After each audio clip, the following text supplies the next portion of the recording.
News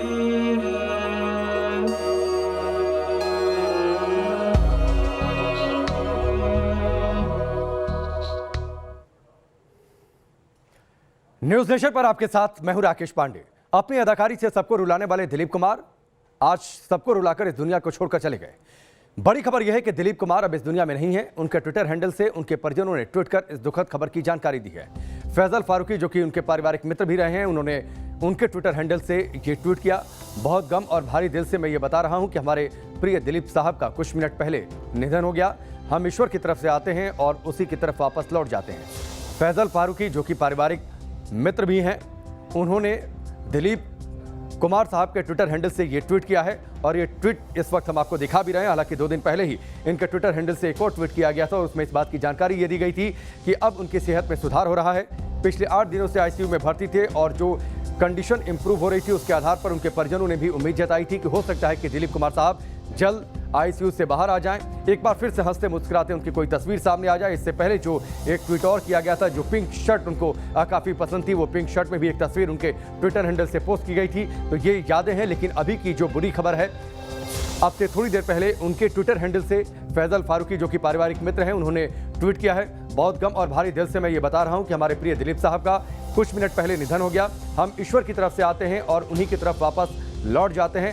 Faizal Farooqui ने tweet करके इस बात की जानकारी दी है। ये इस वक्त की बड़ी खबर।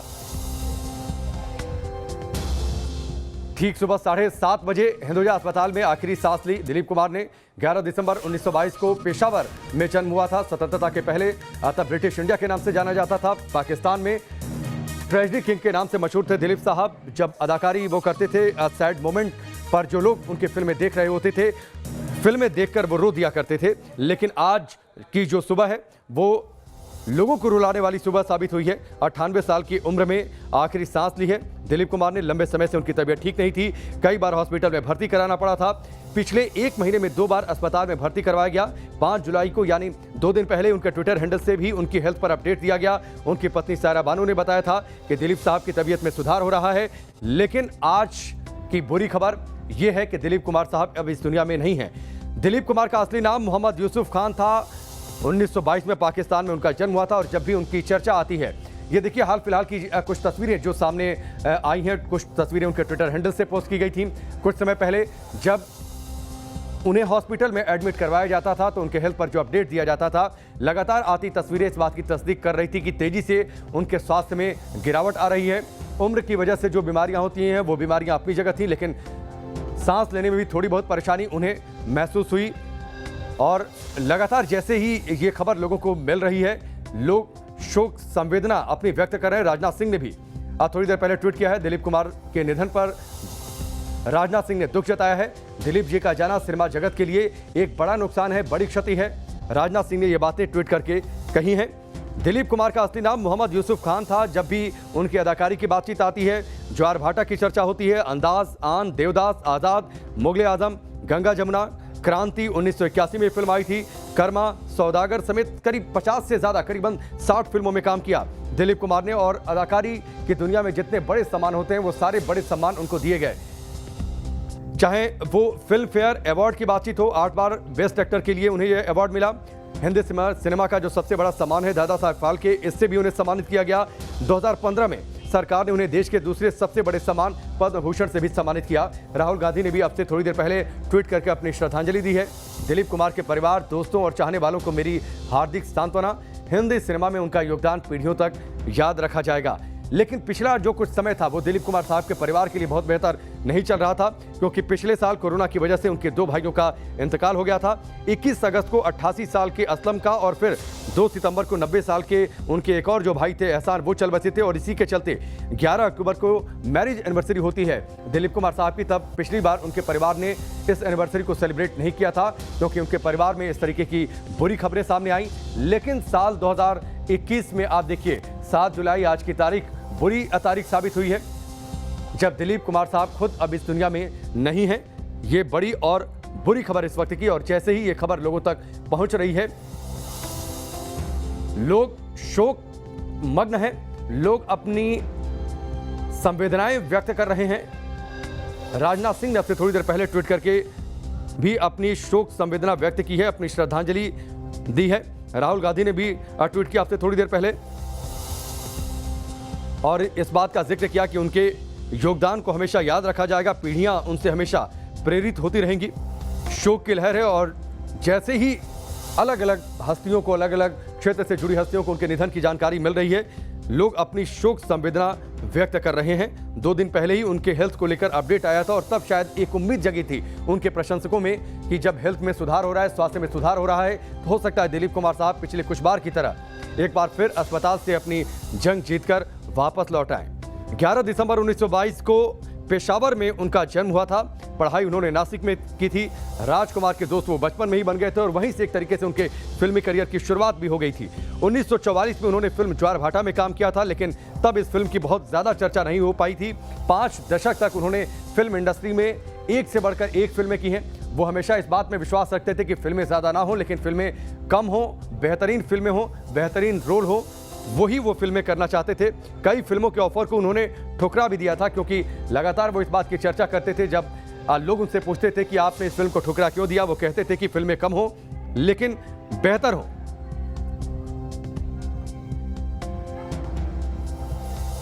इस वक्त की बड़ी खबर, दिलीप कुमार साहब अब इस दुनिया में नहीं है। 1966 में सायरा बानो से शादी हुई थी, जो खुद एक बड़ी अभिनेत्री थी अपने समय की, और जब इन दोनों की शादी हुई तब उम्र का फासला जरूर था, लेकिन आखिरी समय तक अगर किसी ने साथ दिया, साथ निभाया, तो सायरा बानो थी। और 2 दिन पहले जो हेल्थ अपडेट आया था उसमें सायरा बानो ने इस बात का जिक्र किया था कि तबीयत में सुधार हो रहा है, स्वास्थ्य में सुधार हो रहा है, दुआ कीजिए कि एक बार फिर से उनकी मुस्कुराती तस्वीर देखने को मिले। और जब भी दिलीप कुमार अस्पताल जाते थे, सायरा बानो उनके साथ होती थी और हेल्थ पर जो भी अपडेट होता था वो सायरा बानो के जरिए ही आया करता था।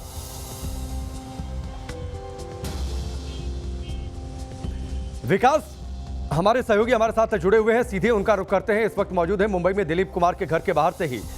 विकास, हलचल क्या है वहां पर?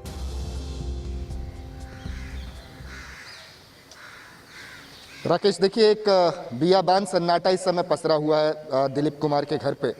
जब से ये खबर आई है, आप देख सकते हैं किस तरीके से हर कोई गमगीन है। यहाँ पर अभी थोड़ी देर पहले पुलिस वाले थे, पुलिस के लोग आए थे, वो ये सुनिश्चित करना चाह रहे थे कि प्रशंसक बहुत ज़्यादा संख्या में यहाँ पर इकट्ठे ना हो, लेकिन वो यहाँ से अब धीरे धीरे जा रहे हैं। इंतज़ार है अब दिलीप कुमार के पार्थिव शरीर का। हमें ये बताया गया है कि मुंबई के हिंदुजा अस्पताल में अभी भी उनका पार्थिव शरीर रखा गया है और हो सकता है कि 11 बजे के आसपास उनका पार्थिव शरीर यहाँ पर आएगा, जिसके बाद जो जनाजे की नमाज़ होती है वो अदा की जाएगी यहाँ पर, और उसके बाद सांता क्रूज़ के कब्रिस्तान में उनको सुपुर्दे खाक किया जाएगा। तो ये इनके घर से फ़िलहाल ये जानकारी मिली है। ये घर की तस्वीरें मैं आपको दिखा रहा हूँ। मुंबई के बांद्रा में जो पाली हिल नाम का इलाका है, यहीं पर दिलीप कुमार रहा करते थे। यहाँ से हिंदुजा अस्पताल की दूरी ज़्यादा नहीं है, लिहाजा जब भी उनकी तबीयत ख़राब होती थी तो यहीं से उनको हिंदुजा अस्पताल एडमिट किया जाता था। 8 दिन से वो हिंदुजा अस्पताल में एडमिट हैं, लेकिन जब वो स्वस्थ होकर लौटते थे तो यहीं लौटते थे, यहीं पर उनकी तीमारदारी होती थी। सायरा बानो और दिलीप कुमार दोनों इसी रेसिडेंस पे रहा करते थे। आप देख सकते हैं सॉलिटेयर नाम का ये दरअसल एक बंगलों का कॉम्प्लेक्स है, यहाँ पर दिलीप कुमार का निवास स्थान था। फ़िलहाल इस समय मातम पसरा हुआ है। यहाँ पर जो कर्मचारी हैं वो भी काफ़ी सख्ते में हैं। वो इस बात को पर विश्वास नहीं कर पा रहे हैं कि उनके दिलीप साहब अब नहीं रहे इस दुनिया में। उन्होंने आज सवेरे 7:30 बजे अपनी अंतिम सांसें ली हैं और अब उनके अंतिम संस्कार की जो तैयारियां हैं वो चल रही हैं। यहाँ पर हम जब थोड़ी देर पहले यहाँ पर पहुँचे तो हमने देखा कि कुछ लोग यहाँ पर कुछ कुरान की आयतें पढ़ रहे थे और वो इंतज़ार कर रहे हैं कि कब दिलीप साहब का जो पार्थिव शरीर है वो यहाँ पर पहुँचेगा। विकास, जो आधिकारिक तौर पर इस बुरी खबर की जानकारी दी गई खुद दिलीप कुमार साहब के ट्विटर हैंडल से, फैजल फारूकी जो कि उनके पारिवारिक मित्र हैं, उन्होंने ट्वीट करके इस बात की जानकारी दी। जी बिल्कुल, देखिए, उनके मौत की पुष्टि जो हमको की गई है वो डॉक्टर जलील पारकर ने की है। जलील पारकर ये वही डॉक्टर हैं जो बीते कई सालों से उनका इलाज कर रहे थे, वो उनके हर मर्ज से अच्छी तरह से वाकिफ़ थे। वो देख रहे थे कि वो किस तरीके से ट्रीटमेंट को रिस्पॉन्ड कर रहे हैं, उनमें उनके स्वास्थ्य में कितना सुधार आ रहा है, या स्वास्थ्य अगर गिर भी रहा है तो उनका इलाज अमूमन क्या होना चाहिए। डॉक्टर जलील पारकर देख रहे थे हिंदुजा अस्पताल के, उन्हीं के निगरानी में उनका इलाज चल रहा था। और उन्होंने ही आज औपचारिक रूप से इस बात की पुष्टि हमें की कि दिलीप साहब ने 7:30 बजे आज अंतिम सांसें ली। अभी कुछ कागजी औपचारिकताएं अस्पताल में हो रही हैं, जिसके बाद यहाँ पर इस रेसिडेंस पे उनका शव लाया जाएगा और उसके बाद जनाजा जो है यहीं से निकलेगा। कुल मिलाकर ये बहुत गमगीन खबर है लोगों के लिए, क्योंकि एक युग का अंत माना जा रहा है। दरअसल दिलीप कुमार साहब सिर्फ एक अभिनेता नहीं थे, बल्कि एक युग का नाम था, एक वक्त था। और आज जब उनकी मौत की खबर आई है तो उनके तमाम प्रशंसक जो हैं वो काफ़ी सख्ते में हैं, गमगीन हैं। लोग अभी भी इस बात को यकीन नहीं कर रहे हैं, क्योंकि जब भी वो अस्पताल जाते थे हमने देखा कि 5-6 दिन में इलाज के बाद वो स्वस्थ होकर वापस आ जाते थे। हालांकि बीते 2 महीनों में ये ज़्यादा बार हो गया, उनको 3 बार से ज़्यादा जो है अस्पताल ले जाना पड़ा, क्योंकि उन्हें नॉर्मली ठीक है विकास, मैं आपको रोकता हूं। एक और बड़ी खबर है, प्रधानमंत्री मोदी ने भी ट्वीट करके दुख जताया है। दिलीप कुमार जी को हमेशा याद किया जाएगा, वो एक लेजेंड अभिनेता रहे हैं और अलग उनकी अद्भुत अभिनय क्षमता थी और इसके लिए उन्हें हमेशा याद किया जाएगा। मुकेश खन्ना साहब हमारे साथ जुड़ चुके हैं, सीधे उनका रुख करते हैं। मुकेश खन्ना साहब, आज सुबह की सबसे बड़ी और बुरी खबर है, अपनी अदाकारी से सबको रुलाते थे, लेकिन आज भी हिंदुस्तान रो रहा है और वजह यह है कि अब दिलीप साहब इस दुनिया में नहीं है।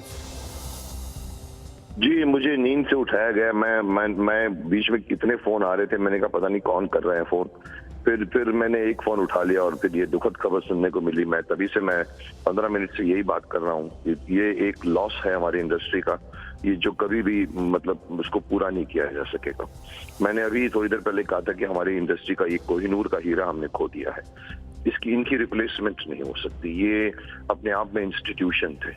आपने सही कहा कि हम बीच में सुन रहे थे कि हॉस्पिटल जाते थे फिर छूट के आ जाते थे। हम कभी कभी मतलब मुझे भी कहीं कहना पड़ता है कि मौत को उन्होंने बहुत देर तक उनका सामना किया है। 98 इयर्स तक जीना, हमारी इंडस्ट्री के सबसे ज्यादा वयोवृद्ध नेता हम अभिनेता माने जाएंगे उनके नाम पर। 98 से 100 तक चले जाते हैं। मैं तो चाहता था कि 100 उनके लिए एक बहुत ही अच्छी एक अचीवमेंट हुआ करती थी, लेकिन खुदा जो है वो, भगवान जो है वो एक मिनट आपको ज्यादा नहीं देगा जब तक आपको जीना होता है। और वो जिया उन्होंने, और उन्होंने लाइफ जी है। मैं समझता हूँ उन्होंने अपनी लाइफ जी है, द रोल्स किए हैं, जिस तरह की फिल्में की हैं जो अविस्मरणीय, मतलब आप उसको भूल नहीं सकते। ऐसी फिल्में, चाहे वो अंदाज हो, मेला हो, आन हो, मुगल आजम हो, शहीद हो, आजाद हो, आप कोई भी film, even to the last Saudagar जिसमें मैं उनका लड़का बना, ये भी मेरा एक सौभाग्य है, क्योंकि मैंने वो मुश्किल से वो फिल्म हाँ कही थी। मैं महाभारत पीक टाइम पे थी उस वक्त, और मुझे सुभाष जी ने बुलाया तो मैंने कहा आपकी फिल्म में यूसुफ भाई भी हैं, आपकी फिल्म में राजकुमार भी है, मुकेश खन्ना क्या करेगा आपकी फिल्म में? बिकॉज मुझे मालूम था कि उनके सामने कोई कुछ नहीं हो। बोला नहीं, you are playing the angry son of Dilip Sahab, and he convinced me to do it, and I have seen him. मैंने उनको नजदीक से देखा है। और आपने जिन फिल्मों का जिक्र किया मुकेश साहब, आपने जिन फिल्मों का जिक्र किया, प्रधानमंत्री मोदी ने कहा कि कल्चरल वर्ल्ड के लिए यह सबसे बड़ा नुकसान है और इसकी भरपाई कभी नहीं हो सकती। और वाकई अंदाज की बातचीत करें, आन, देवदास, आजाद, मुगल आजम, गंगा जमुना, क्रांति, कर्मा, सौदागर जिस फिल्म का आपने आज जिक्र किया, और अपने फिल्मी करियर की शुरुआत तब की थी दिलीप कुमार ने स्वतंत्रता के पहले, जब फिल्म देखने वालों का एक वर्ग काफी सीमित हुआ करता था, लेकिन उसके बावजूद 5 दशकों तक फिल्में करना, 60 से करीब 60 के आसपास फिल्में करना, और हर फिल्म की अपनी एक अलग पहचान। सही बात है, बहुत सही बात है। उनका मैंने जैसे कहा ना, इंस्टीट्यूशन अपने आप में थे। उस वक्त आए थे जब एक्टिंग की स्टाइल थिएट्रिकल हुआ करती थी। आप क्या, आइए ना, बैठिए ना, कहाँ जा रहे हैं आप? उसके बीच में एक दिलीप साहब आए नेचुरल एक्टिंग को लेके, आइए बैठिए, क्या है, क्या कर रहे हैं आप, कहाँ जाना चाहते हैं आप? एक एक्टिंग का जो स्टाइल शुरू किया, मैं समझता हूँ आज के हर एक्टर में कहीं ना कहीं उनकी छाप मिलेगी आपको। मुकेश साहब, आपने अभी थोड़ी देर पहले जिक्र किया कि आपने एक फिल्म में, सौदागर में, आपने उनके बेटे का किरदार निभाया। उस दौरान बातें क्या होती थी, किस तरीके से उनका व्यवहार अपने जो जूनियर आर्टिस्ट होते थे या फिर जो को एक्टर्स होते थे, कुछ उनकी बातें अगर आप शेयर करना चाहें। देखिए मैं यही कह दूं कि जिस सेट पे भी वो रहते थे वो पूरा सेट उनकी तरफ कॉन्सेंट्रेटेड या आकर्षित रहता था। सबसे बातें करते थे यूनिट के मेंबरों से, और कैसी हो गई, तुम क्या रहा है तुम्हारा, कहाँ है, ये है, खाने पीने का शौक। मतलब ऐसे हम लोग कुल्लू मनाली में शूट करते थे तो वहां पर बैठ के कुछ खाते थे, तो वो भी उनको खाने का इतना शौक था।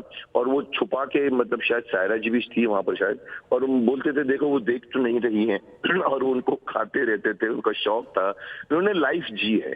और अगर आप मुझसे पूछे कि मैंने क्या, मुझे तो सौभाग्य मिला उनकी पूरी जिंदगी की कहानी उन्होंने मुझे सुना दी। सुभाष घई की एक रीटेक में 19 रीटेक किए थे हम लोगों ने एक शॉट के। हम झाड़ी के पीछे जाते थे और फिर वो बोलता था ओके एक्शन, हम चल के आते थे। तो हम जब पीछे वेट करते थे, यूसुफ भाई ने मैंने कहा ना, बोलने का उनको बहुत शौक था, इतना अच्छा बोलते थे, आपने कान नहीं हटा सकते। वो क्या है कि हम पहले, हमारे फलों की दुकान हुआ करती थी, वहां से शुरुआत करके उन्होंने सब कुछ मुझे, और हम वापस जाते थे और मैं भी पूछता अच्छा फिर क्या हुआ, आगे क्या हुआ यूसुफ भाई, पूरी कहानी उन्होंने सुना दी थी। And I was it showed that here is an actor जो जिंदगी को जीता था। ये एक्टर जो अपनी प्रोफेशन को जीता था। डायलॉग्स रात को 2:30 बजे कॉरिडोर में घूमते रहते थे। और मुझे याद है, मुझे अपना सुभाष घई ने कहा मुकेश रात को फोन आता है, ओ लाले ये डायलॉग मैं ऐ कर देवा, मैं उस तरह से ऐ कर देवा। और सुभाष जी बोलते थे दिलीप साहब आप सो जाइए ना, मैं कल संभाल लूंगा, और आप जिन बातों का जिक्र कर रहे हैं मुकेश साहब, वाकई इन बातों को सुनकर लगता है कि कितने जीवट इंसान थे, कितने खुशनुमा इंसान थे। आप उनके ट्विटर हैंडल पर जाइए तो एक का तस्वीर पिन करके रखी हुई है। ट्विटर पर लोग पिंड ट्वीट करते हैं, उसमें लिखा हुआ है the all time favourite pink shirt. Pink shirt उन्हें काफी पसंद थी। ये पसंद भी दिखाती है कि वो कितने खुशनुमा इंसान थे। करेक्ट, बहुत खुशनुमा से, बहुत खुशनुमा, जिंदगी से प्यार करते थे। मैंने कहा ना, खाने से प्यार करते थे, डायलॉग बोलने से प्यार करते थे, बातें करने से प्यार करते थे, इज्जत से बात करते थे, स्माइल चेहरे पर होती थी हमेशा उनकी। और कोई, मैंने ये कहा कि वो जिंदगी रियली। और एक देखिए, एक और मैं खासियत बताना चाहूंगा उनके बारे में जो आज के एक्टर को सीखना चाहिए। मुझे एक बार कहा था मुकेश, इस इंडस्ट्री में ना करना सबसे डिफिकल्ट होता है। जिसको ना करने को आ जाए ना, वो आदमी अच्छे काम करेगा। यूसुफ भाई, दिलीप साहब 1 साल में 1 फिल्म करते थे, तो इसका मतलब है वो कम से कम, क्या उनको ऑफर नहीं होता होगा, बल्कि 1 फिल्म तब चूज करते। लॉरेंस ऑफ अरेबिया छोड़ दी उन्होंने, उनको ऑफर हुआ था, पर उनको पता था कि यहाँ पर अनक्राउंड किंग है, वहां पर जाके सेकंड क्लास सिटीजन बनना पड़ता, हॉलीवुड की फिल्म है। उन्होंने बोला मैं वहां क्या कर रहा हूँ, मैं यही चीज मैंने उनसे सीखी है। आज मुझे कोई भी साइन करना बात करता है, चाहे बड़ा डायरेक्टर हो चाहे छोटा डायरेक्टर हो, मेरा पहला सवाल होता है मैं क्या कर रहा हूँ इस फिल्म में। ये शायद मैंने उनसे सीखा, अनजाने में उनसे। मैंने इवन सौदागर में कहा था, मैंने कहा सुभाष जी, दिलीप साहब आपकी फिल्म में है, राजकुमार जी आपके फिल्म में, मुकेश करना क्या करेगा। तो ना करना मुझे भी अगर आ गया है तो मैं समझता हूँ कहीं ना कहीं मैंने दिलीप साहब की कैरियर को देख कर मैंने सीखा है। उनकी एक एक फिल्म को अवार्ड मिलता था। 1 साल में आपने नाम गिनाए फिल्मों के, आप देखिए हर फिल्म पर अवार्ड के लिए जाती थी उनकी। ठीक है, चलिए मुकेश साहब, हमसे जुड़ने के लिए इस पूरी बातचीत के लिए बहुत बहुत शुक्रिया। जो आपने उनकी यादों को ताज़ा किया है, जो यादों को शेयर किया है, जब फिल्म में आप उनके बेटे का किरदार आपने निभाया, क्या उस दौरान बातें होती थी। विकास हमारे साथ जुड़े हुए हैं, सीधे उनका रुख करते हैं। विकास, अंतिम संस्कार को लेकर क्या जानकारी आ रही है, क्योंकि आज ही अंतिम संस्कार किया जाएगा, ऐसी खबरें आ रही हैं। जी बिल्कुल राकेश, देखिए एक कहावत है कि आदमी कितना बड़ा है ये आप तय कर लीजिए उसके जनाजे में आने वाली भीड़ को देखकर। इस समय पुलिस की चिंता वही है। मैं इस वक्त मुंबई के बांद्रा स्थित दिलीप कुमार के घर पे हूँ, जहाँ से उनका जनाजा निकलना है, उनके पार्थिव शरीर का इंतजार किया जा रहा है। ठीक है, मैं रोकता हूँ विकास, मैं आपको रोकता हूँ। रवि किशन हमारे साथ जुड़ चुके हैं। रवि किशन जी, ये आज की सुबह की सबसे बुरी खबर है, दिलीप कुमार का जाना।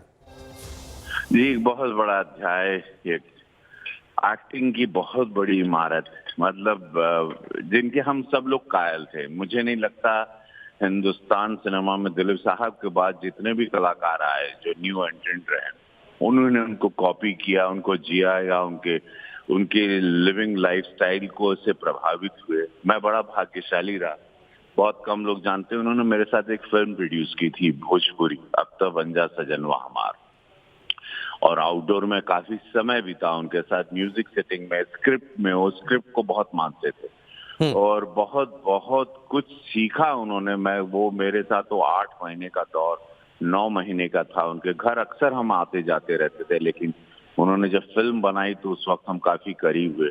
बहुत सारी एक्टिंग की बारीकियां बताई थी उन्होंने मुझे, और अपनी लाइब्रेरी को दिखाया था जहां पर अनगिनत लाखों किताबें जो पढ़ते थे, बहुत सारी भाषाओं का ज्ञान था। जब वो हमारे साथ फिल्म कर रहे थे तो वो कहते थे, रवि मैं पर्शियन बोलता हूँ लेकिन अब मैं लिखना सीख रहा हूँ, तो पढ़ा करो रवि, अगर आप अच्छे एक्टर बनना चाहते हो, काबिल एक्टर बनना चाहते हो तो ज्यादा से ज्यादा पढ़ाई करो, जितना पढ़ोगे उतनी आप एक्टिंग की समझ, उतनी मैच्योरिटी, गंभीरता होगी।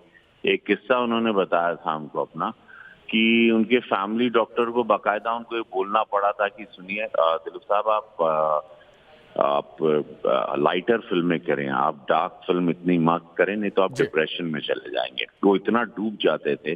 तब उन्होंने बैराग और गंगा जमुना वो सारी फिल्में करनी शुरू की, खुशनुमा फिल्में शुरू की। तो इमेजिन कि कितने गंभीरता से वो डूबते थे कि उनको किरदार से निकलने में, जहाँ पे डॉक्टर्स वगैरह को लगा था कि अब बहुत मुश्किल होगी, देवदास वगैरह के दौरान की बात कि अब ये ऐसे एक्टर, ऐसे लेजेंड, ऐसे लोग और ऐसा महानायक कलाकार का ऐसे अभिनय की पाठशाला, अब मुझे नहीं लगता दिलीप साहब या दिलीप कुमार जैसा कोई कलाकार हिंदुस्तान। निश्चित तौर पर रवि किशन जी, जो बातें आपने कही हैं, प्रधानमंत्री मोदी ने ट्वीट करके अपनी संवेदना व्यक्त की, कल्चरल वर्ल्ड के लिए एक बड़ा नुकसान, और जो बातें, जो आपने यादें शेयर की हैं, लीजेंड्स कभी इस दुनिया को छोड़कर जाते नहीं, वो हमेशा हमारी यादों में रहते हैं, ये बातें इससे साबित होती है। बहुत बहुत शुक्रिया रवि किशन जी हमसे जुड़ने के लिए। विकास का एक बार फिर से रुक कर लेते हैं। विकास दिलीप कुमार साहब के घर के बाहर मौजूद हैं। विकास, एक जानकारी और, अभी उनका पार्थिव शरीर अस्पताल में, हिंदुजा अस्पताल में है, कितनी देर में वहां से घर लेकर आया जाएगा? राकेश, इंतज़ार हो रहा है। अंदाज़ा ये लगाया गया है कि 11 बजे तक रेसिडेंस पर आ जाएगा उनका पार्थिव शरीर। उसके बाद यहाँ पर जनाजे की जो नमाज है वो अदा की जाएगी, और उसके बाद यहीं से इस दिशा में सांता क्रूज की तरफ जो कब्रिस्तान है वहाँ पर ले जाया जाएगा जनाजा, और वहाँ पर उनको सुपुर्द खाक किया जाएगा। लेकिन इसमें 11 बजे तक का वक्त लग सकता है। मैं तस्वीरों के जरिए आपको दिखा रहा हूँ, यहाँ पे गहमा गहमी थोड़ी बढ़ गई। आपसे थोड़ी देर पहले यहाँ पर बियाबान सन्नाटा था, सारे लोग जो थे वो गमगीन दिखाई दे रहे थे। लेकिन अब देखिए, अब ये चिंता है पुलिस की कि प्रशंसक यहाँ पर बहुत मात्रा में जुटने न लगे। निश्चित तौर पर कोरोना का भी समय है, कोविड गाइडलाइंस का भी ध्यान रखना है। निश्चित तौर पर विकास, फिलहाल बहुत बहुत शुक्रिया हमसे जुड़ने के लिए। तस्वीरें दिलीप कुमार के घर के बाहर से हैं, जहां पर पुलिस के अधिकारियों की मौजूदगी होने लगी है, पुलिस के जवानों की मौजूदगी होने लगी है। करीब 11 बजे के आसपास दिलीप कुमार के पार्थिव शरीर को लेकर आया जाएगा उनके घर पर। अरुण गोविल हमारे साथ जुड़ चुके हैं, सीधे उनका रुख कर लेते हैं। अरुण गोविल साहब, कैसे याद कर रहे हैं आप दिलीप कुमार साहब को?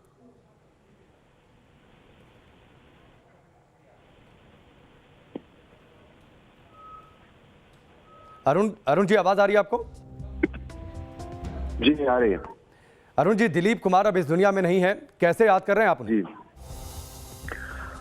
हाँ, दिलीप कुमार हमारे आज याद करने वाली बात नहीं है। दिलीप कुमार तो हमारे मन से कभी गए ही नहीं। तो नहीं, आज की बात इसलिए कि कोई एक बात, चूंकि हम लीजेंड्स कभी इस दुनिया को छोड़कर नहीं जाते, प्रधानमंत्री मोदी ने यह बात कही, कोई एक याद जो आप हमसे और दर्शकों से शेयर करना चाहें?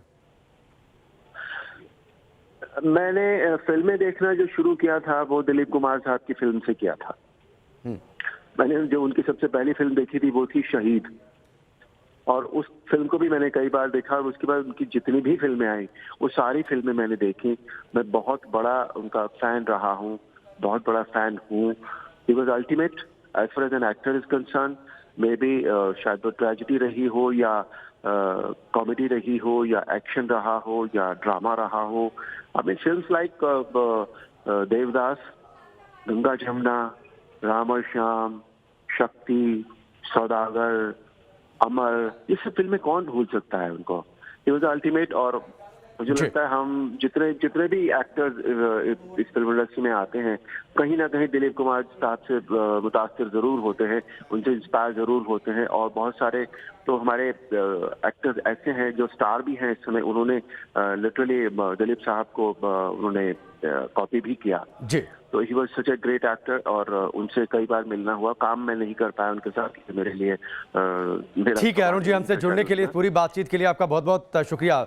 आज की सबसे बड़ी और बुरी खबर, दिलीप कुमार साहब अब इस दुनिया में नहीं है। वक्त यहाँ पर ब्रेक का।